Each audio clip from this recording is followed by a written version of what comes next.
Greetings. Giving USA for 2026 is out. It always feels like waking up to Christmas morning and hoping that you got a pony. This look back at philanthropy in 2025 looks at giving in the United States from individuals, corporations, foundations, and bequests. So when we wake up on this morning, we did get a pony of sorts, but I would say that it was good news tinged with a little bit of caution. Total giving rose to $617 billion this year. On one hand, we broke the $600 billion barrier for the first time.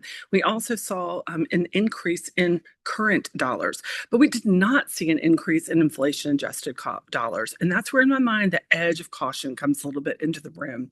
When we look at what's been going on in the stock market over the last few years, we've seen great rallies in the market in 2023, 2024, and 2025. So there was certainly capacity out there in the market for people to participate in a significant way. However, we found that total giving just did not keep pace with that wealth creation. On one hand, when the prognosticators look at it, they said that this was an impact of consumer confidence. However, I would say for me, I perceive that as an incomplete answer.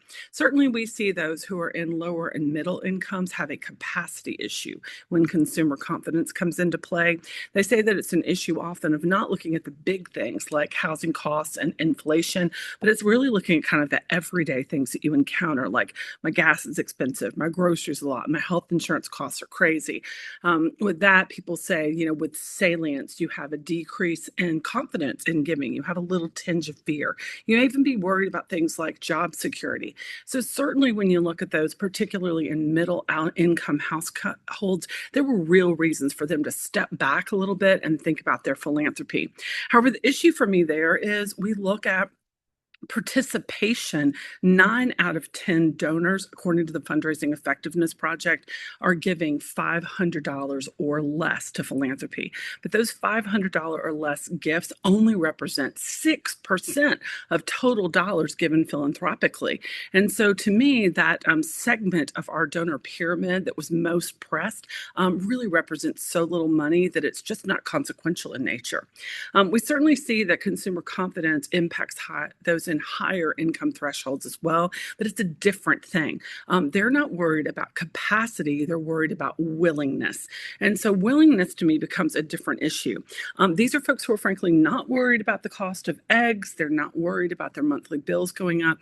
They have the financial wherewithal, the financial freedom to be able to participate if they choose to do so. And certainly with those in higher thresholds, we actually saw many were optimistic because of recent stock market rallies, increases in business sales for private businesses, retirement fund increases, housing costs going up. A lot of these folks actually are doing really well right now. When you get into those who are more affluent, you're typically looking at issues that are more macro in nature. So they may be worried about overall economic conditions, tax changes, political instability. Those types of things can impact their willingness to give. However, I think like even there, we've got to kind of uncover it a little bit more and look at what's going on. One of the things we're seeing going on in higher level donors is not a lack of confidence in the economy, but a lack of confidence in institutions. If you go look at work coming out of Edelman and other studies on trust. These higher level donors are saying they're not sure if they trust nonprofit organizations to actually do the right thing and follow through. I think you've also got to consider that a lot of these donors are really not acting like altruistic givers. They are acting like social impact investors. We've been talking about that for the last decade, but I think it's continuing to become just more and more crystallized around those donors at the highest levels want to have very clearly defined projects that they know are actually going to create change. They're actually going to have an impact on people. They're going to change the trajectory of an organization rather than just supporting the status quo.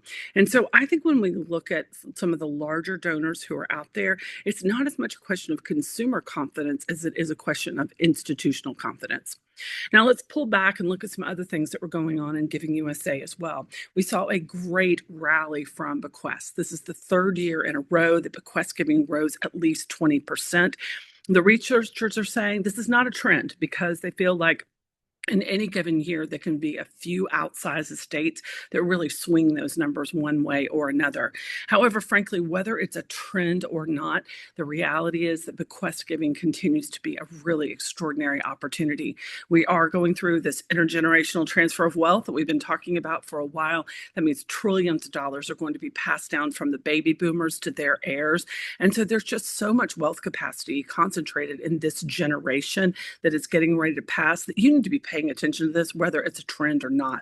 One of my concerns there, particularly when you get into healthcare foundations, is that our hospitals have been so cash starved, so hungry over the last few years because of financial challenges in healthcare that they've really wanted those current dollars.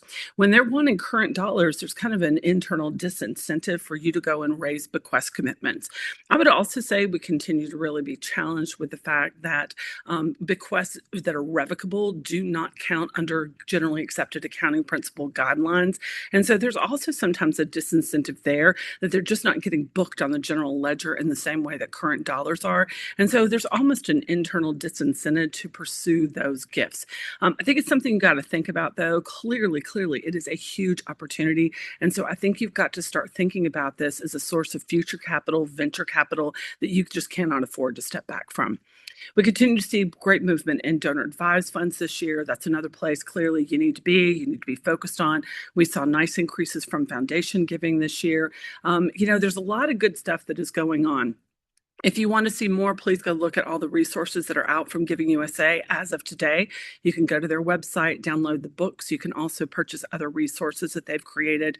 Accordant is proud to be part of the Giving Institute and Giving USA, which sponsor the study. They do it in partnership every year with Indiana University, and it is the longest running study on giving in the United States that's out there. I believe it's an incredibly credible bellwether of what is going on and what we need to be thinking about.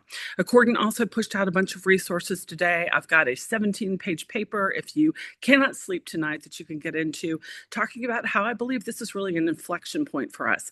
It's talking about changes in how we perceive and position community giving, our relationships with leadership and principal level donors, the impetus to really focus on not just bequests, but also retirement assets, and the importance really of strategy and strategic alignment, and frankly, in ruthless curation and project selection. So there are a lot of resources out there. My colleagues, Pam and Lori and Cindy and Debbie, also worked on an overview of Giving USA and what healthcare organizations need to know right now.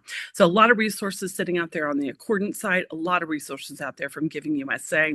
And I think, at the end of the day, what we've got to say is philanthropy in this country continues to remain resilient.